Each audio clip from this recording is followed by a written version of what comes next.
উহুদের জমিনে, তায়েফের জমিনে কত মার ব্যথা দুঃখ সহ্য করেছে নবী, আপনারা শুনেছেন। হুজুর এই যায়েদ ইবনে হারেসা তায়েফের জমিনে 3 বার করে বেহুশ করার পর আমার নবীকে কুলে করে রক্তাক্ত অবস্থায় দৌড় মারছিলেন আর ডাকছিলেন, তায়েফের যুবকেরা রে, আর মারিস না, আমার নবীর মা নাই বাবা নাই।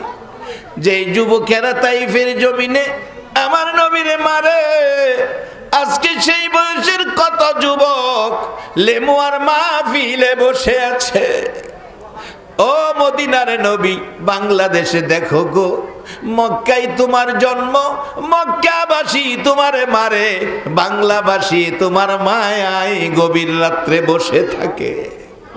এই উসিলায় আমার আল্লাহ যেন আজকের মাহফিলের সকলকে একটা রাত্রে ঘুমের ঘরে স্বপ্নে দেখাইয়া দেয় দয়ার নবীকে। সকলে বলুন আমিন। নবীজিকে স্বপ্নে দেখার আকাঙ্ক্ষা বলুন আপনাদের আছে কিনা? নবীজিরে একটা দিন যদি কেউ মহব্বতের সহিত ইমানি ঘুমে, ইমানি সুরতে, মহব্বতে একটা রাত্রে স্বপ্নেও কেউ দেখে, তার জন্য জাহান্নামের আগুন হারাম হয়ে যায়। বাবারা, আমার নবীকে যায়েদ ইবনে হারেসা কুলে করে তায়েফের জমিনে পাহাড়ের কিনারে যাইয়া পাথরের কাছে ডাকছে, পাথর রে দেখ নবীকে কত মারছে। আমার নবী যায়েদ ইবনে হারেসার জীবনী, নবীজি মার খাইতে খাইতে বেহুশ, সাদা জামা লাল হয়ে গেল। জিবরাইল এসে প্রতিশোধ নেওয়ার জন্য বললেন, বিচার করার জন্য বললেন। আমার নবী ডেকে ডেকে ছোট্ট ছোট্ট সুরে ডাকে, জিবরাইল প্রতিশোধ চাই না, বিচারও চাই না, আমার জামাটা সাদা ছিল, দেখে যা রে জিবরাইল, সারাটা জামা লাল, বুঝার মতো কোনো উপায় নাই। যায়েদ ইবনে হারেসা বলেন, যদি নবী জামা মুবারক খুইলা দিত, একটু চিপা দিলে, আমাদের জামা পানিতে ভিজাইয়া চিপা দিলে যেইভাবে পানি পড়ে, সেইভাবে নবীজির জামার মধ্যে রক্ত মুবারক লেগেছিল, চিপা দিলে পানির মতো রক্ত পড়তো। এরে জিবরাইল, আমি বিচার চাই না, প্রতিশোধ চাই না, আমার এই রক্ত মাখা জামাটা প্রভুর দরবারে জমা রাখতে চাই। হাসরের দিন যদি আমার উম্মতগুলো বিপদে পড়ে যায়, জিবরাইল আমি এই রক্ত মাখা লাল জামাটা দেখাইয়া আমার গুনাহগার মায়ার উম্মতের পার করে নিব। আজকে সেই মায়া দয়া উম্মতের জন্য নবীর ছিল বিদায়, নবীর সাথে বন্ধুত্ব আমার আল্লাহর ছিল বিদায়। কত গভীর বন্ধুত্ব! আল্লাহ বলেন, সকল নবী রাসূলের বন্ধু আমি, আর আমি আল্লাহর বন্ধু হইল মুহাম্মাদুর রাসূলুল্লাহ তুমি। আজকে সকল নবী রাসূলের বন্ধু আল্লাহ, আল্লাহর বন্ধু মুহাম্মাদুর রাসূলুল্লাহ, সেই নবীর উম্মত বিদায়। আমাদের জন্য এই সহজ পথগুলো, এই সুন্দর বরকতের বাজেটগুলো, 30 দিন রমজান রোজার বাজেট কোনো নবীর উম্মতের জন্য দেয় নাই। এবার আসুন, রমজানের রোজাদার সামনে বাড়তেছে। রমজানের রোজাদার সারাদিন না খাইয়া রোজা রাখছে, বিকাল হয়ে গেছে, ক্লান্ত পিপাসিত। কেউ কেউ দেখবেন মসজিদের বারিন্দায় চিত হয়ে শুয়ে থাকে। ইমাম সাহেব জিগাই, বাবা কি হলো? হুজুর গরমের রাত্র, গরমের দিন, রোজা রাইখা একেবারে সারা দিন পানির পিপাসায় কলিজাটা শুকাইয়া গেছে, তারপরেও একটা ফোঁটা পানি কোনো রোজাদার খায় না। আমার আল্লাহ বলেন, অপেক্ষা করো, আমি জান্নাতে তোমাদের শরবতের নদী দান করে দিব। শরবতের নদী, জগ আর গেলাস না, নদী। মাঝে মাঝে ফেরেশতারা দেখাইবো আল্লাহর মেহমান রোজাদার। আল্লাহ বলছে, আসাউমুলি ওয়া আনা আজিজিবি, রোজা আমার জন্য, রোজাদার হবে আমার মেহমান। একবার বলুন আল্লাহু আকবার। রোজাদার হবে আল্লাহর মেহমান। এই রমজান মাসের রোজা রাইখা আল্লাহর মেহমান হইতে রাজি আছেন কিনা? এই রোজাদারের জন্য আল্লাহ 8টা জান্নাত বানাইয়া রাখছে। জান্নাতি হুরিরা, জান্নাতি হুরিরা। রমজান মাসে জান্নাতের দরজা খোলা, জাহান্নামের দরজা বন্ধ। জান্নাতে কারুকার্যগুলো মৃদু বাতাসে লড়তে থাকবে, কনকন শব্দ হবে। হুরিরা তাঁবুর ভিতরে ঘুমিয়েছে, ঘুম থেকে উঠবে, বলবেন জান্নাতের ফেরেশতাদের সর্দার রেদওয়ানকে, ও রেদওয়ান, কিসের আওয়াজ শোনা যায়, কিসের ঘন্টা শোনা যায়, কিসের আনন্দ বোঝা যায়? খবর দিবে রেদওয়ান হুরিরারে, খবর পাও নাই, রমজানের চাঁদ উদিত হয়ে গেছে, যার মধ্যে রহমত ছাড়া আর কোনো বাজেট নাই। যেই মাসে রহমত ছাড়া আর কোনো বাজেট নাই, যা আছে সব রহমত। রোজাদার ফজরের নামাজ পড়া ঘুমাইছে, এটাও নেকি। ঘুমাইতে ওইটা দোকানে বয়ে রইছে, এটাও নেকি। দোকান থেকে হাইটা হাইটা বাড়িতে যাইতেছে, হাড়ার মধ্যেও নেকি। বাড়িতে গিয়া জোহরের নামাজ পড়ছে, নামাজের পরে শুয়া রইছে, এইটাও নাকি। শুয়া ঘুমায়া গেছে, আসরের নামাজের আগে ঘুম থেকে উঠছে, এই ঘুমের মধ্যেও নাকি। আসর পইরা চুপচাপ বয়ে রইছে। আল্লাহ কয় অন্য মাসে তসবিহ পড়ার চাইতে রোজাদার চুপ কইরা বয়ে রইছে, এর চেয়ে বেশি নাকি। শুধু নেকি আর নেকি, রহমত আর রহমত। বেজাল দরজাগুলি বন্ধ করে রাখবো, শুধু রহমতের দরজাগুলি খোলা থাকবো রোজাদারের জন্য। তবে এই রোগগুলি দূর করতে হবে। 1 নম্বরে জাদুকর, জাদুগিরি করুন যেত না। 2 নম্বরে মদখোর, মদ খাওন যেত না। 3 নম্বরে জিনা করুন যেত না। 4 নম্বরে আত্মীয়তা সম্পর্ক, গরিব হোক ধনী হোক, এই রমজান মাসে যদি গরিব আত্মীয় থাকে, আপনার জাকাতের টাকাগুলো চুপচাপ নিজ দায়িত্বের গিয়ে তার বাড়িতে দিয়ে আসেন।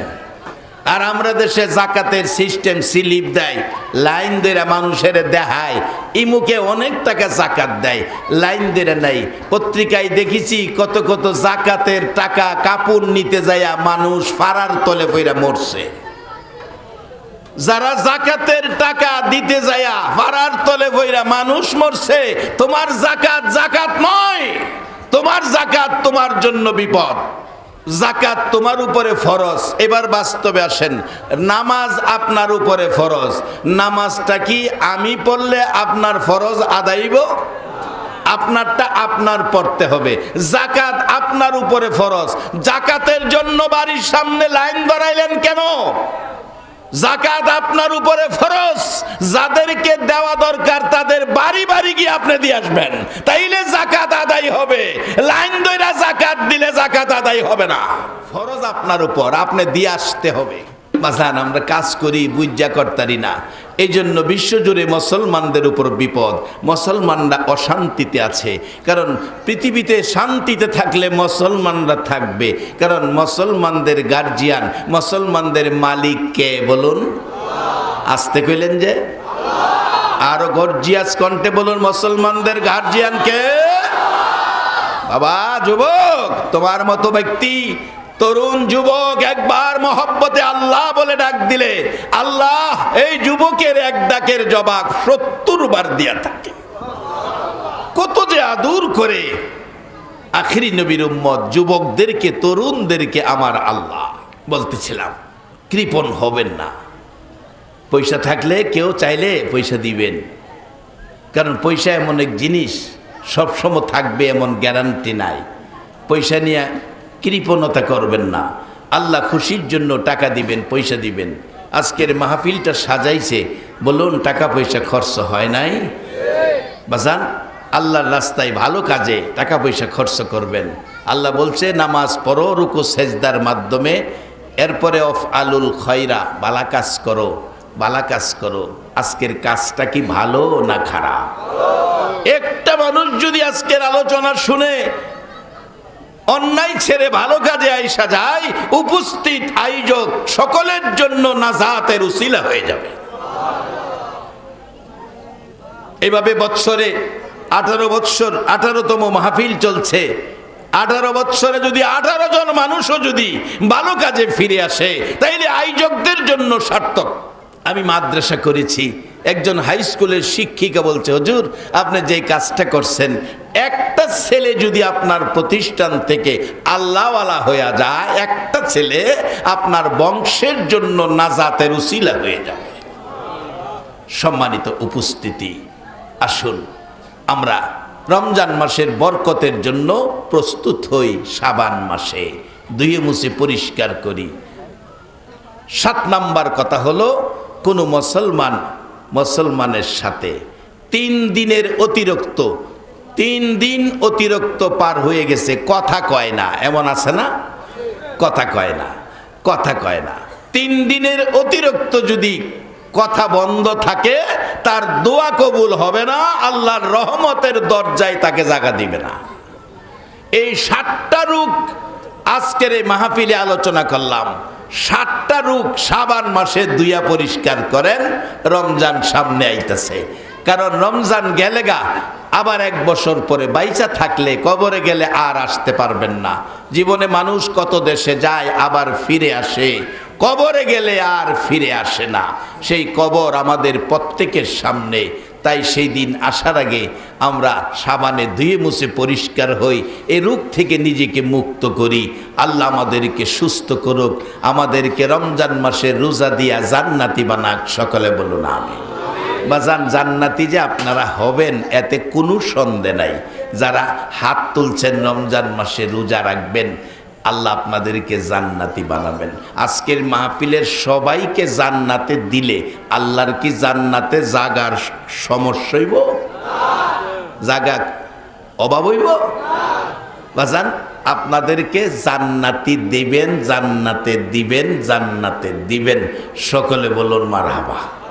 বলবেন হুজুর তার বাস্তবতা জর্দানে যায় দেখি, আসহাবে কাহাফ, এই কোরআনের মধ্যে আছে ঘটনাটা। আসহাবে কাহাফ আমরা কোরআনে পড়ি, বাস্তবে যায় দেখি জর্দান 7 জন যুবক ইমান বাঁচানোর জন্য একটা গুহার ভিতরে আশ্রয় নিয়ে ঘুমিয়ে আছে। তাদের পক্ষে একটা কুকুর নাপাক প্রাণী, জর্দানে যায় দেখি কুকুরটা এই গুহার মুখে পাহারা দিতেছে। এই কুকুরটা এখন নাই, মারা গেছে। ওই মসজিদে মাগরিবের নামাজ পড়লাম, বললাম আমি বাংলাদেশি মেহমান, একটু ভিতরে যাওয়ার জন্য। যুবকগুলি ঘুমাইতেছে, দেখব। লোহার গেট লাগানো, কুকুরটা নাই, লোহার গেট খুলে না। অনুরোধের পরে খুলে দিল, ভিতরে ঢুকলাম, দেখাইলো এখানে 2 জন, এখানে 2 জন, 4-5 হাত ভিতরে আরেকটা ছোট্ট গুহা, এর মধ্যে 3 জন যুবক ঘুমাইতেছে, মোট 7 জন। নেম প্লেটে লেখা 309 বছর পরে একবার ঘুম থেকে উঠছেন, ওখানে আবার ঘুমাইতেছে, কিয়ামত পর্যন্ত ঘুমাবে। কুকুরটা নাই। আল্লাহ কোরআন শরীফে এই কুকুরটারে কিতমির নাম দিছে। এটা নামাজ নাই, রোজা নাই, হজ নাই, জাকাত নাই, উজু নাই, গোসল নাই, ফাক নাই, নাফাক নাই, এমনকি হের ফরনও একটা হাফ প্যান্টও নাই। কোরআনে এই নাপাক প্রাণী কুত্তাটারে কিতমির নাম দিয়া ইমানদারের পক্ষে গেছে দেখা আল্লাহ কুকুরটারেও বেহেশতি ঘোষণা দেলাইছে। আজকে যারা মাহফিলের আয়োজন করেছে, যে আয়োজনে এই রাত পর্যন্ত বসে কোরআন সুন্নাহর আলোচনা শুনেছেন, আমার মন বলে কুকুরকে যদি আল্লাহ বেহেশতি ঘোষণা দিতে পারে, আজকে আখরি নবীর উম্মত কোরআন সুন্নাহর পক্ষের মেহমানগুলো আপনাদেরকে কি বেহেশতি ঘোষণা দিতে পারে না? আসুন আমরা নিজেকে পরিষ্কার করি। শাবান মাসে 7 রোগের রোগী থেকে আল্লাহ আমাদেরকে হেফাজত করুক, সকল রোগ দূর করে রমজানের রহমতের দরজার পাশে আমাদেরকে কবুল করুক। রমজান মাসে রোজা রেখে একটা বোনাস লাইলাতুল কদর সহ আল্লাহ আমাদেরকে নসিব করুক। সকলে বলুন আমিন। বাজান, আসুন, যেই নবী না হইলে কিছুই হতো না, যেই নবীর উপর আল্লাহ নিজে ফেরেশতা কুল নিয়ে দুরুদ ও সালাম পাঠ করে ইমানদারদেরকে ডাকে। আমরা একটু দুরুদ ও সালাম ইমানদার হইয়া মদিনা পাঠাই। 12 তারিখ রবিউল আউয়াল নবী আসিলেন এই দরায়। 12 তারিখ রবিউল আউয়াল নবী আসিলেন এই দরায়। আসুন সবাই দাঁড়াইয়া সালাম জানাই নবীজির। আল্লাহ আল্লাহ আল্লাহু লা ইলাহা ইল্লাহু আল্লাহ আল্লাহ আল্লাহু লা ইলাহা ইল্লাহু ইয়া নবী সালাম আলাইকা ইয়া রাসূল সালাম আলাইকা ইয়া হাবিব সালাম আলাইকা সালাওয়াতুল্লাহ আলাইকা। নবীজি ও মায়ার নবী দয়ার নবীজি, কত কষ্ট করলা তুমি উম্মতের লাগিয়া, কত মার কত ব্যথা সইলা গো নবী উম্মতের লাগিয়া। এরে আবু জাহেল আবু লাহাব রে, কত মার মারলি আমার নবীর মা নাই বাবা নাই বলিয়া। ও মায়ার নবী দয়ার নবী গো, আবু জাহেল তোমায় চিনে না, আবু লাহাব তোমায় চিনে না।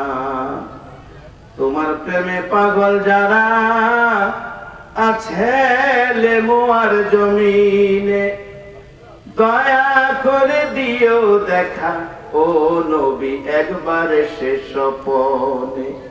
তোমায় দেখার আশা লইয়া, তোমায় দেখার পাগল হইয়া, জানাই তোমায় লাখো সালাম ইয়া নবী সালাম আলাইকা ইয়া রাসূল সালাম আলাইকা ইয়া হাবিব সালাম আলাইকা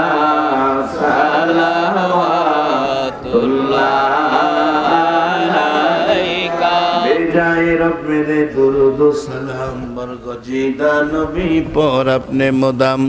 বলগল উলা বিকমালিহি কশফত দুজা বিজমালিহি হসনত জমিও খিসালিহি সাল্লু আলাইহি ওয়া। বলগল উলা বিকমালিহি কশফত দুজা বিজমালিহি হসনত জমিও খিসালিহি সাল্লু আলাইহি ওয়া। সম্মানিত আদিন যারা বাইরে দাঁড়িয়েছেন, দয়া করে সবাই একটু বসার চেষ্টা করেন। আমরা মুনাজাতের ভিতরে আমরা তাওয়ারক বর্তমানে মাহফিলের জন্য সকলেই সহযোগিতা দিবেন, ভালো কাজের পক্ষে থাকবেন। আল্লাহ কোরআনে বলছে ওয়াফআলুল খায়রা, ভালো কাজ করো, ভালো কাজের পক্ষে থাকো, খারাপ কাজ করো না, খারাপ কাজে উৎসাহিত করো না। তাই ভালো কাজ করবেন, ভালো কাজের পক্ষে থাকবেন। খাস করে শিশু মামুনের দাদা 140 বৎসর। আমার এই বয়সে দুইজন লোক পাইলাম। গত 2 রাত আগে একটা টাঙ্গাইলে একজন মানুষ পাইলাম 150 বছর বয়সের, 150 বছর বয়স, এখনো আমাদের চেয়ে সুস্থ। আর আজকে আপনাদের ফেনীর লেমুয়া এসে পাইলাম 140 বছরের দ্বিতীয় আরেকজন ব্যক্তি। ওনারেও দেখতে মোটামুটি ভালো সুস্থ। কই আজকের সম্মানিত সভাপতি এখনো ভালো সুস্থ, আমার চেয়ে সুস্থ আছে। আল্লাহ আরো সুস্থ করে দেখ, নেক হায়াত দান করুক। সকলে বলুন আমিন। খাস করে শিশু মামুন দোয়া চাইছেন তার বাবার জন্য, প্রত্যেকের জন্যই দোয়া হবে। দোয়া চাইছেন পাশে একটা ছেলে, তার মা নাই, মার জন্য। এভাবে মা হারা বাবা হারা অনেকেই আমরা আছি, তাই সকলের জন্যই আমরা দোয়া করব। আল্লাহ এই শাবান মাসের বরকতে, নবী বলেছেন শাবানে আমার উম্মতের দোয়া কবুল হবে। তাহলে নবীর কথা সত্য, 100% দোয়া কবুল হবে। তাই বাবা যারা তাবারুক দিবেন, আপনারা বিসমিল্লাহ করে তাবারুক শুরু করে দিবেন। আমরা তাবারুক, যারা এই তাবারুকের প্যাকেট করেছে, একটা সত্য কথা আপনাদের কাছে জানতে চাই। এই কমিটি মাহফিলের পক্ষ থেকে যে তাবারুক প্যাকেট করা হয়েছে, আপনাদের একজনের জন্য প্যাকেট কয়টা করছে? সবাই বলতে হইব কয়টা প্যাকেট? তাইলে 2টা নিলে আরেকজনের হক আপনি নিয়ে গেলেন। শুনে যদি আরেকজনের হকই মারলাম, তাহলে 1 প্যাকেট তাবারুক পাইলাম, মাহফিলের বরকত পাইলাম না। আমরা 1 প্যাকেট তাবারুক বেশি নিয়ে মাহফিলের বরকত থেকে যেন বঞ্চিত না হই। যদি ভুলে আপনাকে 2 প্যাকেট দিয়ে দেয়, আপনি বলবেন ভাই 1 প্যাকেট আমার না, আমার ভাইয়ের হক। তাহলে আমরা মুসলমান, আল্লাহ আমাদের পক্ষে থাকবে, রহমত আমরা পাবো। আসুন দোয়া করি। সভাপতি সাহেব অনুমতি দিলে আমরা দোয়া করব। অনুমতি পাইছি, তাবারক দেন। আমার আবার ট্রেনের টাইম তো, আমার চলে যেতে হবে। তাবারক এদিকে আসে নাই তাবারক। আপনারা যারা আল্লাহুম্মা আমিন, সবাই হাত বাড়ান, একটা ডাক দেন জোরে, আল্লাহুম্মা আমিন। রব্বানা যালামনা আনফুসানা ওয়া ইল্লাম তাগফির লানা ওয়া তারহামনা লানাকুনান্না মিনাল খাসিরিন। আমিন। রব্বিরহামহুমা কামা রব্বায়ানি সগীরা। আমিন। রব্বুল আলামিন, তোমার কত মায়া গো, কত দয়া গো। সকালবেলা বৃষ্টি হয়েছে, সন্ধ্যার পরে আকাশের অবস্থা কত ঘোলাটে ছিল। আল্লাহ তোমার কত মায়া, কত দয়া। আল্লাহ এই মাহফিলটা সুন্দর পরিবেশে শেষ করার মতো সুযোগ তুমি দিয়েছো। এতে বোঝা যায় আজকের মাহফিল কবুল হইয়া গেছে। মাবুদ, তোমার এত মায়া, তোমার এত দয়া। আমরা আখিরি নবীর উম্মত হইয়া তোমার মায়া দয়ার কৌটে হাত বাড়াইছি। আল্লাহ রে, জীবনে আমরা জানিয়া না জানিয়া, ইচ্ছা অনিচ্ছায়, প্রকাশ্যে গোপনে বহু গুনাহ করে ফেলেছি গো আল্লাহ। আল্লাহ রে, এই গুনাহ লইয়া কই যাব? তোমার মতো দরদি কই পাবো? মাবুদ, জীবনের জানা অজানা সবগুলো গুনাহ লইয়া শাবান মাসে রমজান আগমন মুহূর্তে আমরা আখিরি নবীর উম্মত, আমার নবী সোনার মদিনায় শুইয়া কাঁদতেছে, মদিনার মাটি ভিজতেছে। সেই নবীর উম্মত হইয়া আজকের মাহফিলে দুরুদ ও সালাম মদিনা পাঠাইয়া পিছে পিছে দুটো করে হাত বাড়াইলাম রে আল্লাহ। মেয়ে বুঝি না, পুরুষ বুঝি না, যুবক বুঝি না, বুড়া বুঝি না, নেককার বুঝি না, গুনাহগার বুঝি না। আজকের মাহফিলে যারা হাত বাড়াইছে, আমাকে সহ আমাদের জীবনের জানা অজানা সবগুলো গুনাহ তুমি মাফ করে দাও। এ আল্লাহ, জীবনের গুনাহ মাফের আসার দরখাস্তের পর আরেকটা দরখাস্ত করি, তুমি রাগ হইও না। তুমি যদি রাগ হও, আমরার মনের দুঃখ কার কাছে বলবো আমি জানি না। আজকের মোনাজাতে যারা হাত বাড়াইছে, কার জানি মা নাই, কার জানি বাবা নাই। মাবুদ, এ মার অভাব, বাবার অভাব কি দিয়া পুরা হবে? সন্তান যদি কোথাও গেছে, রাত্র 10টা 11টা 12টা বাইজা গেছে, বাবা সন্তানের মায়ায় রাস্তায় যায় এতিমের মতো দাঁড়াইয়া রইছে। বাবা বাবা, একটু পর পর বাবা ডাকছে, আমার আদুরের সন্তান কই রে? আমি তোর বাবা দাঁড়াইয়া রইছি, মাউদ এই বাবা কার জানি দুনিয়ায় নাই রে আল্লাহ। মা মাগো, সন্তান কোথাও গেলে রাত্র 12টা 1টা 2টা বাইজা গেছে, সারা লেমুয়ার দরজা বন্ধ হইতো, যে সন্তান বাড়িতে আসলো না ওই মার ঘরের দরজা তো বন্ধ হইল না। বাবা যেই মা রাত্র 2টা 1টা সন্তান না আসলে দরজা খুইলা দাঁড়াইয়া থাকতো, এ মা যার নাই রে, একটু বাড়ির দিকে তাকাইয়া দেখো না, এই ঘরের দরজা তো আর খোলা থাকে না। এ মাবুদ, এ মার অভাবী বাবার অভাবী যারা হাত বাড়াইছে, কই পাবে এ দরদি মা, এ দরদি বাবা।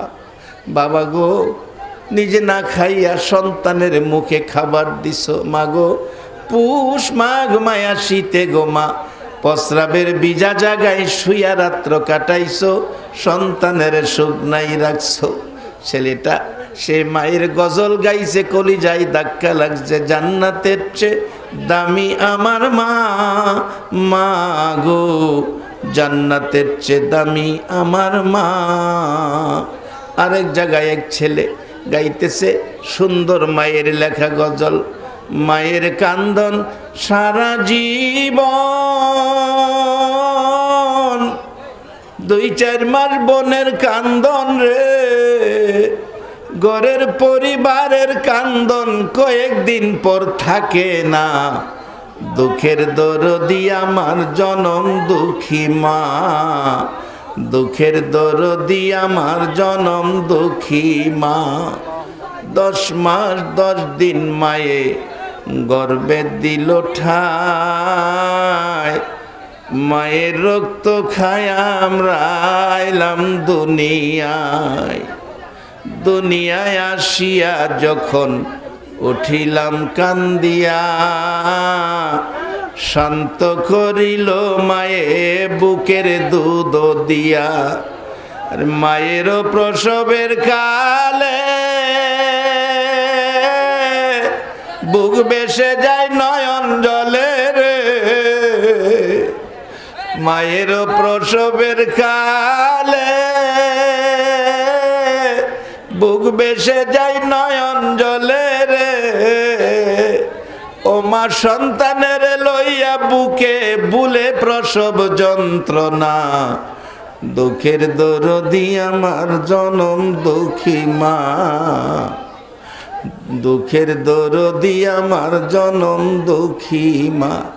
মাবুদ, এ মা বাবারে কবরে শুয়াইয়া আজকের মোনাজাতে যারা হাত বাড়াইছে, মাবুদ রে এ হাতগুলো দেখে তোমার কি মায়া লাগে না? মাবুদ, ওই সকল মা বাবার জন্য তোমার কুদরতি পাও ধরে ক্ষমা চাই, তাদের কবরগুলো জান্নাতের বাগান বানাইয়া দাও রে জান্নাতের মালিক। তাদের জন্য তোমার জান্নাত ভিক্ষা চাই, ভিক্ষা চাই। মা বাবা যার কবরে, অনেকের মা আছে বাবা নাই, বাবা আছে মা নাই, যারা কবরে শুয়ে গেছে সকলের কবর জান্নাতের বাগান বানায়া দাও। মা বাবা যার দুনিয়াতে আছে হায়াত বাড়িয়ে দাও। মা বাবা কেমন জিনিস বুঝার তৌফিক ছেলে মেয়েদেরকে দান করে দাও। এ আল্লাহ, দাদা দাদি নানা নানি শ্বশুর শাশুড়ি আত্মীয় স্বজন বংশধর লেমুয়ার জমিনে, আল্লাহ ফেনীর জমিনে, সারা বাংলার জমিনের নিচে যত মেয়ে পুরুষ আখিরি নবীর উম্মত হইয়া সরিষা পরিমাণ ইমান লইয়া ঘুমাইয়া গেছে, সকলের কবর জান্নাতের বাগান বানাইয়া দাও। আল্লাহ, যার উদ্দেশ্যে যার মাগফিরাত কামনার্থে আজকের এই মাহফিল, আল্লাহ হযরত শাহ আমানুল্লাহ রহমতুল্লাহ আলাইহি ঘুমিয়েছে, আল্লাহ ওনার কবর কেউ জান্নাতের বাগান বানিয়ে দাও। আল্লাহ, এই এলাকার জমিনে যত মোমেন মোমেনাত ঘুমিয়েছে সকলের কবর জান্নাতের বাগান বানিয়ে দাও। আল্লাহ, ভাগিনা শিশু মামুনকে তোমার কুদরতি হাতে রেখে গেলাম। আল্লাহ, শিশু মামুনকে তুমি নেক হায়াত বাড়াইয়া দাও। আল্লাহ আমার মহব্বতী ভাই তার জন্য বড় কষ্ট করে আল্লাহ এই কমিটির পক্ষে, এই মাহফিলের পক্ষে যারা সাহায্য সহযোগিতা কষ্ট পরিশ্রম করে, এমপি মহোদয় সহ আল্লাহ সকলকে তুমি নেক হায়াত বাড়াইয়া দাও। ইয়াসিন মিয়া বারবার টেলিফোন করে খবর নেয়, আল্লাহ তার ব্যবসা বাণিজ্যে খায়ের বরকত দান করে দাও। আল্লাহ যার মা নাই আউয়াল সাহেবের জন্য দোয়ার দরখাস্ত, আল্লাহ আউয়াল সাহেবকে তুমি নেক হায়াত বাড়াইয়া দাও। আল্লাহ এই মাহফিলে যারা উপস্থিত হয়েছে আনোয়ার সাহেব সহ আল্লাহ সকলকে তুমি ঈমান আমল হায়াতের মধ্যে বরকত দান করে দাও। যেই পথে চলিলে তুমি তোমার বন্ধু রাজি খুশি থাকো, ওই পথে চলার তৌফিক দান করে দাও। ইয়া আল্লাহ আগামীকালকে পরীক্ষার রেজাল্ট দিবে, আল্লাহ আমার মাদ্রাসা সহ স্কুল সহ পরীক্ষার্থীদেরকে খুশি মনে বাড়িতে ফিরাইও। সকল পরীক্ষার্থীদেরকে কামিয়াবি দান করে দিও গো আল্লাহ। কারো সন্তানের মুখে আল্লাহ, কারো সন্তানের চোখে ব্যথার পানি দিও না আল্লাহ। আজকের তাবারুক যারা নিতেছেন আল্লাহ, কোনো রোগ শেফার নিয়তে খাইলে অচিনা অজানা রোগ থেকে শেফা দান করে দিও মাবুদ। আমাদের মধ্যে যারা নামাজি নামাজ কবুল করে লও, যারা নামাজ পড়ে না নামাজের বুঝ দান করে দাও আল্লাহ। আমাদের ওই 7 রোগ থেকে মুক্ত করে রমজানের রহমতের দরজায় কবুল করে লও। মাহে রমজানের সবগুলো রোজা সঠিকভাবে রাখার তৌফিক দান করে দাও আল্লাহ। শিশু মামুনের মাকে তুমি নেক হায়াত বাড়াইয়া দাও, তার ভাই বোনদের সকলকে নেক হায়াত বাড়াইয়া দাও। এই মাহফিলের পক্ষে যারা কষ্ট করে শ্রম দেয়, মাহফিলকে ভালোবাসে, কোরআন সুন্নাহর পক্ষে কবুল করে আমার নবীকে একটা রাত্রে ঘুমের ঘরে স্বপ্নে দেখায়া দাও। নবীজিকে স্বপ্নে দেখায়া আমাদের প্রত্যেকের কলিজা ঠান্ডা করে দাও। এ আল্লাহ মাহফিল শেষে যারা যেখানে যাবে সহি সালামতে মান সম্মান ইজ্জতে জায়গায় জায়গায় পৌঁছাইয়া দাও আল্লাহ। 18তম মাহফিল বিদায় হয়ে যায়, কিয়ামত পর্যন্ত মাহফিলটা কায়েম রাখো। যতগুলো দরখাস্ত করলাম মাহফিলের উসিলাই দুরুদ ও সালামের উসিলাই সবগুলো তুমি কবুল আর মঞ্জুর করে লাও। ও সাল্লাল্লাহু তাআলা আলা খায়রি খালকিহি মুহাম্মাদি ওয়া আলা আলিহি ওয়া আসহাবিহি আজমাইন বিহাক্কি লা ইলাহা ইল্লাল্লাহু মুহাম্মাদুর রাসূল সাল্লাল্লাহু আলাইহি ওয়াসাল্লাম। আসসালামু আলাইকুম ওয়া রাহমাতুল্লাহি ওয়া বারাকাতুহু।